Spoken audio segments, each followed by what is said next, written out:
नमस्कार, आप देख रहे हैं न्यूज फॉर नेशन और मैं हूं सांत्वना आपके साथ। बिहार के 24 सीटों पर बिहार विधान परिषद के चुनाव होने हैं। तारीखों का ऐलान किया जा चुका है, नामांकन की प्रक्रिया पूरी की जा चुकी है। लेकिन अब वहीं जो कटिहार सीट है वो बिहार एमएलसी चुनाव के लिए हॉट सीट बनती हुई नजर आ रही है। जब से कांग्रेस और राजद की राहें बिहार में अलग हुई है, जब से इन दोनों पार्टियों में टूट हुई है, तब से इन दोनों पार्टियों के प्रत्याशियों के द्वारा एक दूसरे की तरफ तल्खी बढ़ती हुई नजर आ रही है। आरोप प्रत्यारोप का सिलसिला जारी है और अब ऐसे में राजद और कांग्रेस के दो वरिष्ठ नेताओं के बीच तल्खी देखी गई है। सियासत जो है वो बिहार की लगातार गर्माती हुई एमएलसी चुनाव को लेकर नजर आ रही है। आपको बता दें कि कटिहार जो सीट है उस पर लगातार भाजपा के प्रत्याशी 2 बार से एमएलसी रहे हैं। तीसरी बार वो इस बार चुनावी मैदान में है। लेकिन वहीं दूसरी तरफ राजद और कांग्रेस एक दूसरे पर हमलावर होती हुई नजर आ रही है। क्या कुछ कह रहे हैं राजद और कांग्रेस के ये दो वरिष्ठ नेता, पहले आप उनके पूरे बयान को सुनिए। किस तरीके से दोनों जो है वो एक दूसरे पर हमला कर रहे हैं, पार्टी को लेकर क्या कुछ बातें कही जा रही है, प्रत्याशियों को लेकर किस तरीके से हमला बोला जा रहा है, जीत के जो दावे हैं उन दोनों पार्टियों के तरफ से किस तरीके से किए जा रहे हैं, आप इस पूरे उनके बातों को सुनिए। कुछ अपने आप को देखना चाह रहे थे इसमें? नहीं, देखिए महत्वाकांक्षा उनकी ज़्यादा बन गई है। देखिए ऐसा है कि कुछ गलतफहमी हो सकती है या आप ये कर सकते हैं कि कम्युनिकेशन गैप हो सकता है। और हम लोग कांग्रेस पार्टी ने जो समर्थन दिया था या गठबंधन में शामिल हम हुए थे, उसका उद्देश्य ये था कि जो धार्मिक उन्माद है उससे बिहार को बचाया जाए। जो सांप्रदायिक शक्तियाँ हैं उससे बिहार को बचाया जाए, इसीलिए हम लोगों ने आरजेडी को समर्थन दिया।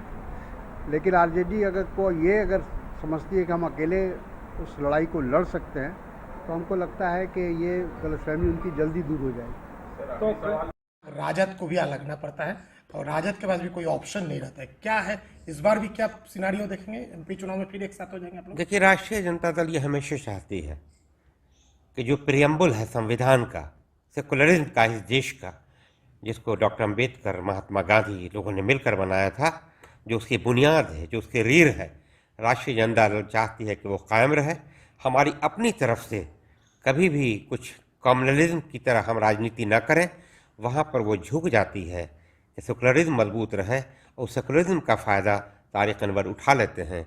लेकिन दूसरी तरफ वो दूसरे को जो कम्युनलिज्म है उसको जिताने के लिए पार्टियां खड़े कर, जिस मिसाल के तौर पर आप देखें कटिहार में राष्ट्रीय जनता दल ने यादव को खड़ा किया, तारिक अनवर ने यादव को खड़ा कर दिया। आप देखें किशनगंज, पूर्णिया, अररिया में वहाँ मुसलमान को राजद ने खड़ा किया। जो बड़ा सम्मानित एमएलए है हमारा सुभान साहब, अब वहाँ भी एक कांग्रेसी को खड़ा कर दिया। तो ये जो साजिश है कि सेकुलर जमात को नहीं जीतने देने की, ये उनकी साजिश है। लेकिन राष्ट्रीय जनता दल उसके विपरीत है, सेकुलरिज्म को कायम रखने के लिए। और एनडीए से समझौता नहीं हो, एनडीए की सीट ज़्यादा न जीती जा सके, जिसकी वजह से वहाँ पर झुककर सेकुलरिज्म को मजबूत करने के लिए तारिक अनवर को सपोर्ट करती रही है।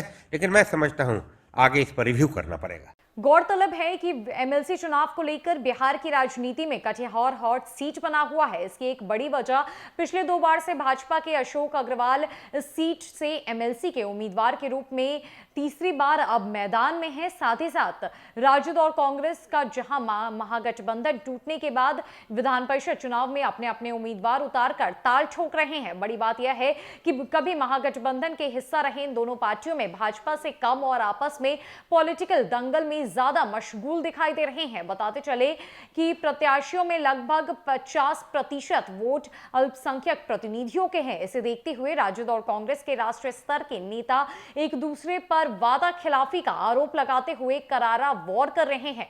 पूर्व सांसद एवं कांग्रेस के राष्ट्रीय महासचिव तारिक अनवर अपने प्रत्याशी के जीत का दावा करते हुए चुनाव के बाद राजद गलतफहमी के दूर हो जाने की चेतावनी दे रहे हैं। तो वहीं दूसरी तरफ राजद के राज्यसभा सांसद अहमद अशफाक करीम तारिक अनवर पर बड़ा आरोप लगाते हुए उन पर सेक्युलर वोटों को कमजोर करते हुए स्थानीय स्तर पर भाजपा प्रत्याशी को मदद पहुंचाने की बात कर रहे हैं। इसके लिए उन्होंने कई उदाहरणों के साथ आरोप लगाते हुए भविष्य में भी लोकसभा चुनाव में गठबंधन की स्थिति में भी तारिक अनवर की उम्मीदवारी पर राजद द्वारा रिव्यू करवाने की बात भी कही है। कुल मिलाकर विधान परिषद चुनाव में खासकर सीमांचल इलाके में अपने प्रत्याशियों को चुनाव जिताने के साथ साथ सीमांचल में अल्पसंख्यक बहुल इलाके में राजद और कांग्रेस में अपने पारंपरिक जनाधार को बनाए रखना भी एक चुनौती के रूप में दिखाई दे रही है और इसी को लेकर दोनों दल अपने राष्ट्रीय स्तर के नेताओं के सहारे इस चुनाव में अपना दांव चल रहे हैं।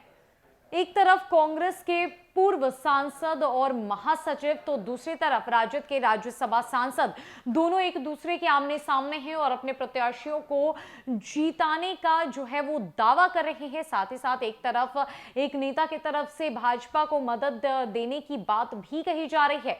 जब से बिहार में महागठबंधन में टूट हुई है, ये दो पार्टियां भाजपा और जदयू पर कम और आपसी पॉलिटिकल दंगल में उलझती हुई ज्यादा नजर आ रही है और इसका उदाहरण है कि बिहार एमएलसी चुनाव को लेकर कांग्रेस और राजद में जो लड़ाई है वो कटिहार में देखने को ज्यादा मिल रही है। कटिहार हॉट सीट बना हुआ है और अब ये दो पार्टियां आपस में उलझती हुई नजर आ रही है, जिससे एक यह भी माना जा रहा है कि इसका सीधा सीधा फायदा वहां से भाजपा को होता हुआ नजर आने वाला है। फिलहाल के इस रिपोर्ट में इतना ही है। खबरों के लिए हमारे साथ बने रहिए न्यूज़ फॉर नेशन में। नमस्कार।